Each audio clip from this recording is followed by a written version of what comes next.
Poi fra strabismo di Venere e chi più ne ha più ne metta, come ti riconosci in questo servizio, paragonandolo magari alla tua storia?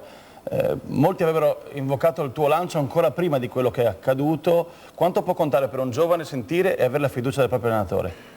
Beh, sicuramente la cosa più importante, perché la fiducia in un giovane è importante per darti stimoli, esci proprio dall'uovo, hai la voglia di fare qualcosa di più, di mettere il piede sul parquet e non solo per nasconderti, ma per prendere la palla e fare qualcosa di nuovo.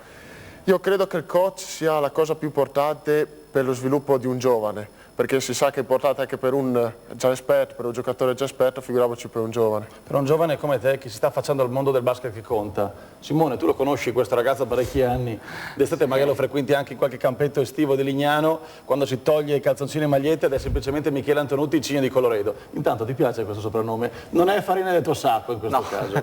No, non è assolutamente farina del mio sacco, però è un bellissimo soprannome perché riesce proprio a spiegare l'eleganza che esprime Anto, visto che siamo amici e che è il mio grande rimpianto nella mia squadra del Malagoli non averlo mai potuto avere. Poi ci arriveremo, Ci arriveremo. Tra un po' arriveremo anche a questo. Sicuramente un soprannome che gli si addice e magari gli mette davanti anche un grande futuro. Speriamo, visto che lui è tifoso del Milan come il Cigno di Utrecht, Van Basten. Senti, Miki, cos'è che devi ancora migliorare nel tuo panorama offensivo? Tu tiri molto bene sullo scarico, penetri bene con la schiacciata, giochi bene in campo aperto. Dove credi di dover migliorare ancora quest'anno soprattutto? Quest'anno per me è importante migliorare il controllo di palla, riuscire a ottimizzare il gioco sul pick and roll proprio per attaccare il canestro, non solo per magari un eventuale passaggio che magari crei solo un rallentamento nel gioco. Tu Simone dove lo vedi più migliorabile nell'immediato futuro? Ma tecnicamente sicuramente non si discute perché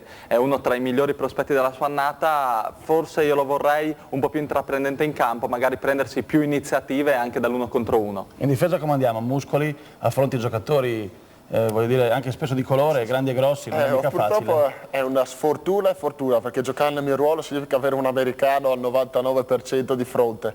Bisogna usare quel po' di gioventù in più, quella voglia, quell'aggressività, anche quella finta di confusione contro gli americani. E tutto fa brodo. Parleremo, forse potrebbe essere addirittura Champ per il tuo avversario domenica. Ne parliamo dopo la pubblicità. Qualche utile consiglio, rimanete con noi, con Simone Bierti, Michele Antonutti dopo la pubblicità, lì nella regia.